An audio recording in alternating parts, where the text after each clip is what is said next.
ఆంధ్రప్రదేశ్లో బంగారం అయితే వెలికి తీయబోతున్నారనమాట. జొన్నగిరిలో ఏటా 2 టన్నుల బంగారం ఉత్పత్తి. ప్రైవేటు రంగంలో తొలి అతిపెద్ద పసిడి గని. నేడు ప్రాజెక్టును ప్రారంభించనున్న సీఎం చంద్రబాబు. రాయల్టీ ద్వారా ప్రభుత్వానికి ఆదాయం. కర్నూలు జిల్లా తొగ్గలి మండలం జొన్నగిరిలో బంగారం గనుల ప్రాజెక్టులో ఏటా 2 టన్నుల బంగారం ఉత్పత్తి చేయనున్నారు. తొలి ఏడాది 400 కేజీలు, వచ్చే ఏడాది 900 కేజీలు, ఆ తర్వాత నుంచి ఏటా 2 టన్నులు టన్నుల మేర బంగారం ఉత్పత్తి చేసేలా ప్లాంట్ సామర్థ్యాన్ని విస్తరించనున్నారు. జొన్నగిరి బంగారు గనులకు ప్రభుత్వం గతంలో 1500 ఎకరాల లీజు కేటాయించగా Geo, Mysore services, Deccan gold mines 405 కోట్ల పెట్టుబడితో ప్లాంట్ ఏర్పాటు చేశాయి.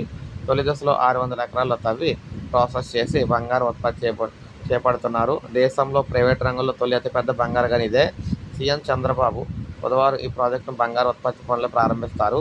ప్రాజెక్టు విస్తరణలో భాగంగా 2వ యూనిట్ను శంకుస్థాపన చేస్తారు. ఇక్కడ టన్ను ఖనిజాన్ని తవ్వి తీసి శుద్ధి చేస్తే సగటున 1 గ్రాము బంగారం వస్తుంది. ఇలా తవ్వి తీసిన బంగారానికి పర్మిట్ తీసుకునే సమయంలో లండన్ బులియన్ మార్కెట్ ధరతో లెక్కించి అందులో 4% రాయల్టీగా ప్రభుత్వం వసూలు చేస్తుంది.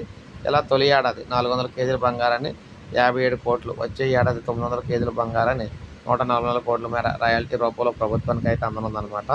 సో జొన్నగిరితో పాటు ఉమ్మడి చిత్తూరు, అనంతపురం జిల్లాలో పెద్ద ఎత్తున బంగారు గనుల నిల్వలు అయితే ఉన్నాయి. చిత్తూరు జిల్లా కుప్పం మండలం చిగురుగుంట విశానత్నం గోల్డ్ బ్లాక్లో దాదాపు 22 లక్షల టన్నుల బంగారం ఖనిజ నిల్వలు అయితే ఉన్నాయని గుర్తించారు. అక్కడ సగటున 1 టన్ను ఖనిజంలో 4 నుంచి 5 గ్రాముల బంగారం లభిస్తుందని అంచనా. ఉమ్మడి అనంతపురం జిల్లాలో బొక్సంపల్లి ఉత్తర దక్షిణ బ్లాకులు, రామగిరి ఉత్తర దక్షిణ బ్లాకులు, జవకుల బ్లాకు, వెలుగొల్ల బ్లాకులో కూడా బంగారు నిల్వలు ఉన్నాయి. వీటిలో కూడా ఈవేళ నిర్వహించే ప్రైవేట్ పెట్టుబడిదారులకు అవకాశం కల్పించనున్నారన్నమాట. ఏకంగా ఆంధ్రప్రదేశ్లోనే బంగారు ఉత్పత్తి అయితే మరి తగ్గుతుందంటే మరి చూడాలి మరి ప్రభుత్వం ఏం చేస్తుందో. సో ఇది అప్డేట్. ఒక లైక్ చేయండి, సబ్స్క్రైబ్ చేసుకోండి, మన ఛానల్ సబ్స్క్రైబ్